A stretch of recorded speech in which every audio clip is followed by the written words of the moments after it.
মা, এত রাত হয়ে গেল, বাবা তো এখনো বাড়িতে ফিরলো না। চুপ কর তো, সেই কখন থেকে শুধু একই কথা। একদিকে লোকটা বাড়ি আসছে না সেই চিন্তায় আমার মাথা কাজ করছে না, আর তোরেই বকবক। আমি তো ভালোর জন্যই বলছি, বাবা তো কখনো এত রাত করে না। তার উপর বাইরে যা বৃষ্টি হচ্ছে, ঘরে চাল দিয়েও তো পানি পড়ছে। মালা আর তার মেয়ে রুহি যখন এসব বলছিল, তখনই মালার স্বামী কবির সেখানে এলো। কিরে মা, এখনো ঘুমোসনি? তুমি এসেছো? এত রাত হলো যে? কি করব বলো, বৃষ্টির জন্য সারাদিন তো কোনো কাজ পাইনি। মোড়ল মশাইয়ের বাড়িতে আজ বিকেলে বৃষ্টির বনভোজন, তাই তো ওখানে ডেকেছিল কাজের জন্য। ওখানেই ছিলাম এতক্ষণ। বনভোজন? তাহলে তো অনেক কিছু রান্না হয়েছে। হ্যাঁ মা, বড়লোকের ব্যাপারই আলাদা। বৃষ্টি হলে এদের আনন্দ বেড়ে যায়, আর আমাদের মতো গরিবের বৃষ্টি এলেই বেঁচে থাকা দায় হয়ে যায়। তুমি তো একদম ভিজে গেছো, তাড়াতাড়ি ভেতরে এসো। এই রুহি, যা বাবার জন্য গামছাটা নিয়ে আয়।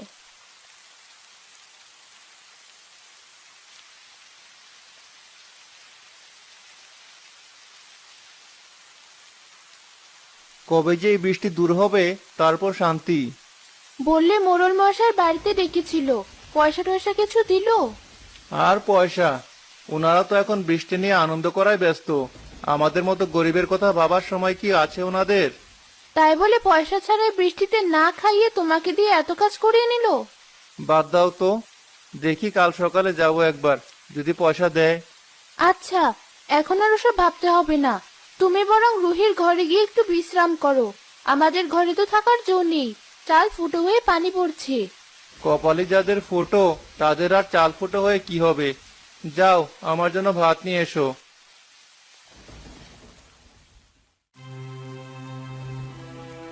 আজও কচু শাক? রোজ রোজ কচু শাক খেতে কার ভালো লাগে মা? যা দিয়েছি তাই মুখ বুজে খা। মোটে মা রাঁধে না তক্ত আর পান্তা। ওভাবে কেন বলছো মা? তা কি করব শুনি? এমন ভাবে বলছিস যেন তোর বাবা কোনো জমিদার। একে তো বাবার কাজ নেই, আর এদিকে মেয়ের আবদার যেন লেগেই আছে।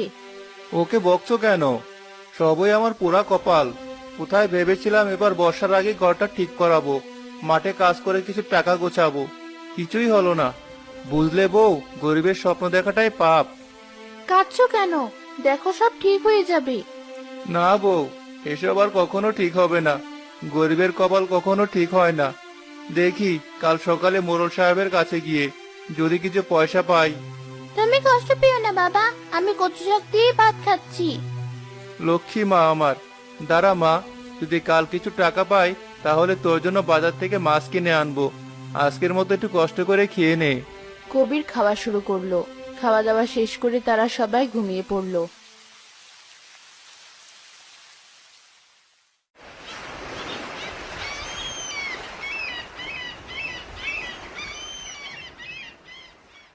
এখনো শুয়ে আছো যে? ওঠো। তুমি না বললে আজ সকালে মোড়ল মশাইয়ের বাড়ি যাবে? না বউ, আজ আর আমার বিছানা থেকে ওঠার শক্তি নেই। মনে হয় জ্বর এসেছে। জ্বর? কোথায় দেখি। এ কি, তোমার কপাল তো জ্বরে পুড়ে যাচ্ছে। কাল রাতে বৃষ্টিতে ভেজার ফল। ফল আর কোথায় পেলাম বলো? কাজ করিয়ে মোড়ল মশাই তো কোনো টাকাই দিল না। তুমি চিন্তা করো না, আমি বরং কবিরাজকে একবার বাড়িতে নিয়ে আসি। আরে না, কাউকে লাগবে না। গরিবের জ্বর এমনিতেই সেরে যায়, কারণ ওষুধ কেনার পয়সা তাদের থাকে না। সবকিছুতে তোমার ফাজলামো। আচ্ছা, যাচ্ছি না, তবে আজ তুমি কোথাও যাবে না। আমি বরং একবার মোড়ল মশাইয়ের বাড়ি থেকে ঘুরে আসি। মালা ছাতা মাথায় দিয়ে মোড়ল মশাইয়ের বাড়ির দিকে ছুটলো। আরে, কে তুমি? এই বৃষ্টিতে আমার বাড়িতে এসেছো? দেখো বাপু, বনভোজন কালকেই শেষ হয়ে গেছে। আজ আমি তোমাকে কোনো কাজ দিতে পারবো না। না না মোড়ল মশাই, আমি কাজ চাইতে আসিনি। আসলে আমার স্বামী কবির কালকে এখানে কাজ করতে এসেছিল, তবে পয়সা পাইনি। ও আচ্ছা, তুমি তাহলে কবিরের বউ? আগে বলবে না? দাঁড়াও, আমি তোমাকে কিছু টাকা দিচ্ছি। এই নাও, ও যা কাজ করেছে তার হাজিরা। যদিও এতটা না, তবুও তুমি যখন বাড়ির বয়ে টাকা চাইতে এসেছো, তাই তোমাকে এটাই দিলাম। এ কি মোড়ল মশাই, এ তো মাত্র 50 টাকা। আমার স্বামী তো বললো সে যা কাজ করেছে তার হাজিরা কম হলেও 300 টাকা। তাই নাকি? হাতির 5 পা দেখেছো মনে হয়। এই নাও, আরো 50 টাকা দিলাম। এবার এখান থেকে দৌড় হও দেখে, যত সব উটকো ঝামেলা। মোড়ল মালার মুখের উপর দরজা বন্ধ করে দিল। মালাও মন খারাপ করে বাড়ির দিকে রওনা হলো। আজ গরিব বলে মানুষ আমাদেরকে এভাবে ঠকাচ্ছে, কিন্তু ঘরে তো চালও নেই। এই টাকা দিয়ে চাল হলেও বাজার তো কিছুই হবে না। মালা বাজারে গেল চাল কিনতে। তখনই তার চোখ গিয়ে পড়লো বাজারে শাক বিক্রি করতে থাকা এক মহিলার দিকে। কোন মহিলা বাজারে বসে শাক বেচছি। আমাদের বাড়ির আশেপাশেও তো কম শাক নেই। আমিও যদি শাক তুলে বাজারে বিক্রি করি। এই যে চাল নেবে বললে, এই নাও তোমার চাল। ও, ভুলে গিয়েছিলাম, দিন। মালা চাল কিনে বাড়ি ফিরে গেল।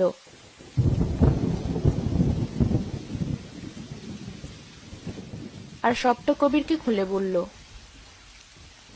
কিন্তু এই বৃষ্টিতে চারপাশে তো সাপের কমতি নেই, এর মধ্যে তুমি শাক তুলতে যাবে? এভাবে ভাবছো কেন?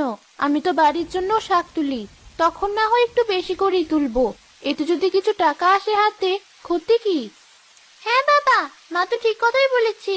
মা, আমিও যাবো তোমার সাথে শাক তুলতে। সত্যি বাপু, তোমাদের মা মেয়েকে নিয়ে একদম পারি না। বেশ, যা ইচ্ছে তাই করো।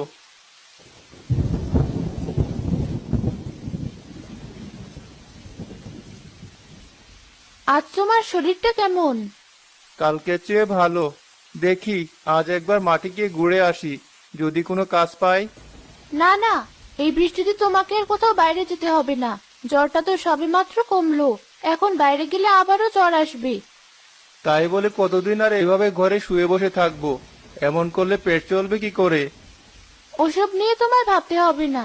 কালকে তো বললাম আজ থেকে আমি শাক তুলে বাজারে বিক্রি করব। ওতে আর ক টাকাই বা আসবে? কিছু তো আসবে। নাই মামার চেয়ে কানা মামা ভালো। এবার খেয়ে নাও দেখি। সব কাজ ছেড়ে আমি যাব শাক তুলতে।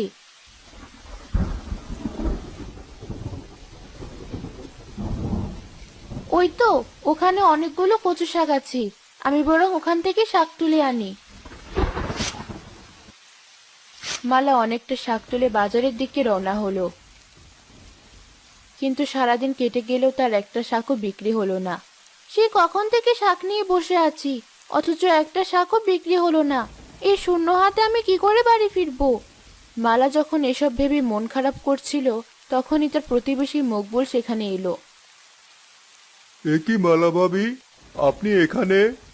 হ্যাঁ ভাই, আসলে বৃষ্টি হওয়ার পর আপনার ভাই তো কাজে যেতে পারেনি, তাই আমি ভাবলাম বাজারে এসে শাক বেচে যদি কিছু টাকা পাওয়া যায়। তা আপনি যাই বলেন ভাবি, এটা ভাই খুব অন্যায় করেছে। যতই হোক আপনাকে বাজারে পাঠাবে, তাও আবার সামান্য এই শাক পাতা বেচতে। কেন ভাই, শাক বেচা কি কোনো পাপ? আমি যাই বেচি না কেন, সৎভাবে উপার্জন করছি, এটাই আমার জন্য অনেক। যাক বাবা, আমি আবার কি বললাম, বুঝেছি। এখন ভালো কথার ভাত নেই। এবার আমি কি করব?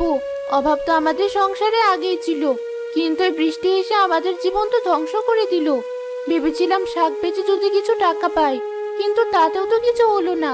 তাহলে কি সত্যি সৎভাবে বেঁচে থাকার কোনো উপায় নেই? মালা এসব ভেবে যখন মন খারাপ করছিল, তখনই এক বুড়িমা সেখানে এলো। এই যে মা, তোমার শাক কত করে? বেশি না বুড়িমা, 10 টাকা আটি। কিন্তু মা, আমার কাছে যে ভাঙা মাটির হাঁড়িটা ছাড়া আর কিচ্ছু নেই। ঘরের নাতনি বায়না করেছে আজ কচু শাক দিয়েই ভাত খাবে, এত খোঁজে তোমার কাছে এলাম। বেশ বুড়িমা, আপনি এই শাকগুলো নিয়ে যান, এর বিনিময়ে আপনাকে কোনো টাকা দিতে হবে না। না না মা, তাই আবার হয় নাকি? তুমি কত কষ্ট করে শাক বেচতে এসেছো। নাও মা, তুমি বরং আমার এই ভাঙা মাটির হাঁড়িটা রাখো। না না বুড়িমা, আমার কিচ্ছু লাগবে না। তাছাড়া এই ভাঙা হাঁড়ি দিয়ে আমি কি করব? এটা তো কোনো কাজেরই না। এভাবে বলো না মা, কেউ জানে না কোনটা কাজের আর কোনটা কাজের না। আমি তোমায় ভালোবেসে এটা দিচ্ছি, কে বলতে পারে হয়তো এই ভাঙা হাঁড়ি তোমার সব কষ্ট দূর করে দেবে। এটা বাড়িতে নিয়ে যাও। বেশ বুড়িমা, আপনি যখন এত করে বলছেন, আমি এই হাঁড়িটা বাড়িতে নিয়ে যাব। আপনি এই শাকগুলো রাখুন। আরে বুড়িমা কোথায় গেল? যাই হোক, শাক তো আর বেচা হলো না। এবার আমিও বরং বাড়ির দিকে রওনা হই।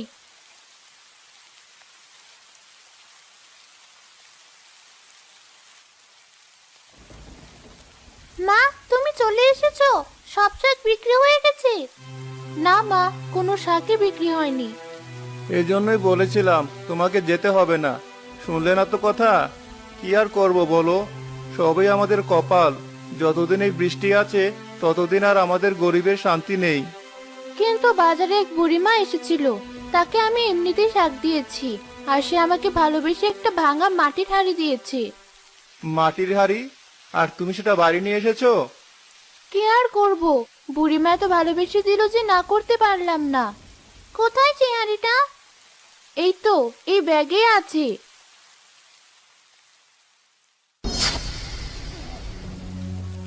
আরে, এ আমি কি দেখছি? মাটির হাঁড়িটা এমন সোনালি হলো কি করে? আরে তাই তো, এ তো মনে হচ্ছে সোনা। এই তো, এই ব্যাগে আছে।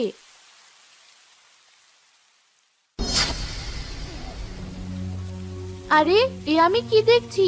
মাটির হাঁড়িটা এমন সোনালি হলো কি করে? আরে তাই তো, এ তো মনে হচ্ছে সোনার হাড়ি। কিন্তু তুমি যে বললে মাটির হাড়ি। এবার বুঝেছি, ওই বুড়িমা কোনো সাধারণ মানুষ না, সে নিশ্চয়ই কোনো জাদু জানে। তাই তো মাটির হাঁড়িটা এমন সোনার হাঁড়িতে বদলে গেছে। সবই তোমার সততার ফল। এতদিনে উপরওয়ালা হয়তো আমাদের দিকে মুখ তুলে চেয়েছেন। আমারও তাই মনে হচ্ছে। তুমি আজকে এটা বিক্রি করে একটা নতুন ব্যবসা শুরু করো। সোনার হাঁড়ি বিক্রির টাকা দিয়ে কবির ও মালার সব অভাব দূর হয়ে গেল।